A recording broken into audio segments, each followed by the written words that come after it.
Welcome to Verbal Pig Radio, where we give you a verbal image of life, and we are everyday people. Today I have a special guest, Brother Christophe, who is from Cameroon, and we're going to touch bases on coming to America, some of the Cameroon culture. We might even touch base on the food diet, some of the agriculture and whatnot, but we definitely want to extend a warm welcome to our brother from the motherland and get in base with some of the topics such as we're going to touch base on slavery a little bit, the connection between us as a people, and a lot of different topics, and we're going to do it brief. We'd like to bring you information regarding everyday people around the world, and that's what we do. But welcome to the show, Brother Christophe. How you doing? Good. Thank you for having me here. Yes, sir. Now, we briefly want to touch bases on, now, as far as the diet in Cameroon, do they have a staple, like something that's native to the culture? Yeah, well, The diet, the food? we have different food. It depends on like I told you last time, we have 250 Language. Right. So it depends where you are. Maybe where I grew up, we have several food. We have fufu. We have. If I know fufu. People like rice. Peanuts, right? Yeah. Right. Peanut too. Yeah. Right. Yeah. People will like cassava. You know cassava? No, cassava. Cassava is like it's a white. It's a little bit white. It's white, but it comes with something you have to take it off. Okay. Like it comes like potatoes. Okay, right. Like, a little bit like potatoes, but Right. to open it, you have it's a little bit hard, so it takes time to open it, wash it, and cook Oh, it. yeah. But no swine. Yeah, fufu, they do in fufu. Right. That's why they call fufu.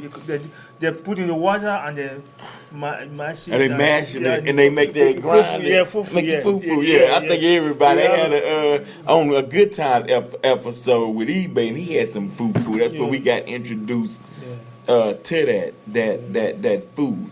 But the dialogues is interesting because where did the dialogues come from? The dialogue, man, I don't know. It come maybe from the ancestors, I don't know, man. And the ancestors. Yeah. But are the ancestors praised though? Meaning the ancestors brought language and communication. I think maybe because when they say in Africa there was like maybe in the north there was one country, Right. in the south it was two, north and south. Okay. But because of war, all that stuff, like Nigeria and Cameroon was one country. Because of war, some people they came from Egypt, some people they came from Morocco, they come with their language, they come to Africa, they come home. Some people they go to Nigeria, they brought their own language, that's why they have a lot of language. Okay, now now it was a story that was told. Now, tell me if you heard this story before, that the Egyptians, when Egypt fell, that they had to flee and come into West Africa. And then the story was that when they came into West Africa, when the Europeans wanted slaves, they gave the Egyptians up and they sent them over here because since they wasn't part of the natural tribe of West Africa, that they migrated to West Africa after the fall of Egypt. I never heard about that, man. Maybe the one with him. I never heard about that. I never heard that Egypt they came to West Africa. I know Egypt they have their own country. Right. And that's where maybe Abraham, the prophet, right? Right. They was doing good things. They were doing good since long time ago. Right. Egypt, they was doing very good. Right. They was rich. Right. Since they're not rich right now. They rich long time ago. A long time ago. Yeah, they was doing business with the European. Yeah, they were, because Egypt. See, sometimes they don't want you to believe that Egypt is in Africa. And Egypt is in Africa. It's in Africa. It's in Africa. Yeah. Right. And now, have you heard the story of Mansa Musa? No. Well, Mansa Musa was the richest man that ever lived. I think he was the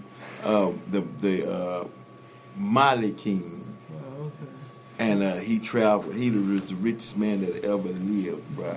But the thing about it is what happened was by them bringing us to America, we had to study all of Africa's history in order to find the culture, because they broke our culture off. That's why we don't speak English, and that's why we have European last names, and that's why we eat European food, because they denied us of our culture. We didn't know. Yeah. So a lot of people wanted to go back to, well, what did we know before we came to slavery? What was the religion? What was the culture?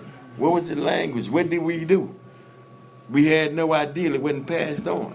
So when we see brothers that come to America from the motherland, we want to know what's going on, what's good. How can we?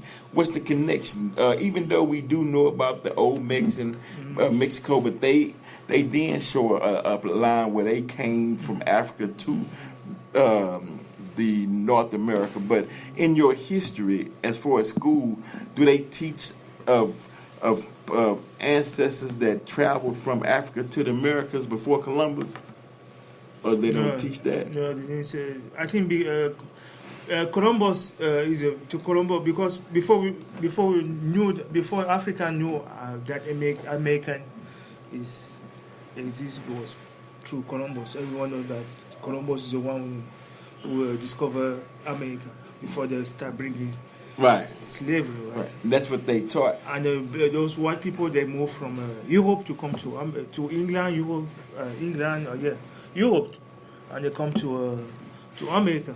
America was owned by Indian, right? Right, Native Americans. That's what they told us. Yeah. Right, but now, do they teach that the original Indians came through the Indus Valley out of Africa when they migrated?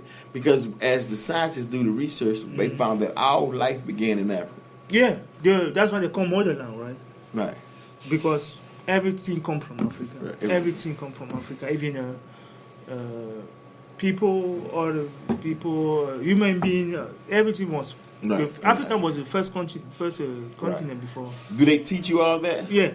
Okay, good. Okay, now we going somewhere. We're actually moving to a place that we are trying to build common ground.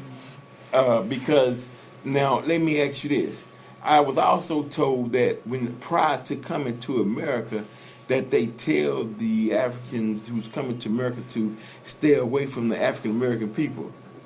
Is that true? No, people exaggerate a little bit. They don't say that in Africa. We know that. In Africa, when you go to Africa, you're gonna see a lot of people. Like me, when I was in Africa, I was in college. I was playing basketball. My name was Shaq O'Neal. Okay. But we love brothers, Right. You're gonna go to Africa, they're gonna say you want Tupac, they're gonna say 50 Cent, they're gonna say we love brothers. Right. In Africa. Come on, Nobody's gonna tell you guys don't let anybody tell you that in Africa we love brothers. You're gonna go everywhere. Yeah. Me, they call me Shaq O'Neal, and we learn how to put pen on the pen. You know what I'm saying? Yeah, we do like brother in Africa. If you go to Africa, even the way that we dress, we do like brothers. Like the because we are brothers. Definitely, man. What's going on, brother? You don't mind if I use that? No, sir, not at all. We about to wrap this up, man. See, now what we do live and we interact.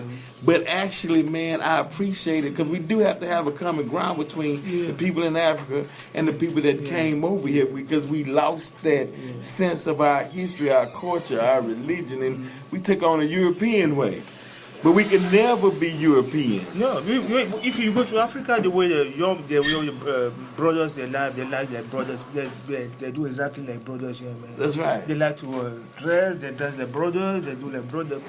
They do everything like brothers. Okay, you know what? Now, but one thing, look, for those that's listening, and to my African brothers, some of the things we are trying to correct over here and build a positive, because we want to be a positive role model to you all. Do not kill your brother. Yeah. We working on that right now. I know you might see in the news where you got the gangs and the black on black violence and whatnot, but we finna put that to an end. Brother Farrakhan calling for 10,000 fearless to squash all the beasts, man, and let's bring peace and let's deal and do business and trade with one another, and we have to stop the violence. But it's coming. Just be patient, but pick up the good things that we do, but don't pick up the bad habits and hurt your brother, man. Nobody perfect. Nobody perfect, man. Right. Come on. Okay, so. Yes, sir. Yeah. Well, Brother Christoph, man, we thank you, man, for your time, man, and the interview, and tell your folks back home and let them listen to it. Tell them we unite and we won. And if they have any forms of knowledge dating back pre-slavery on, say, astrology, astronomy, Africa, the Europe, the Igbo, whatever, we interested. We want to know. Yeah. We want to know the science and the mathematics. All right, we out. Verbal Pick Radio, we out. Peace.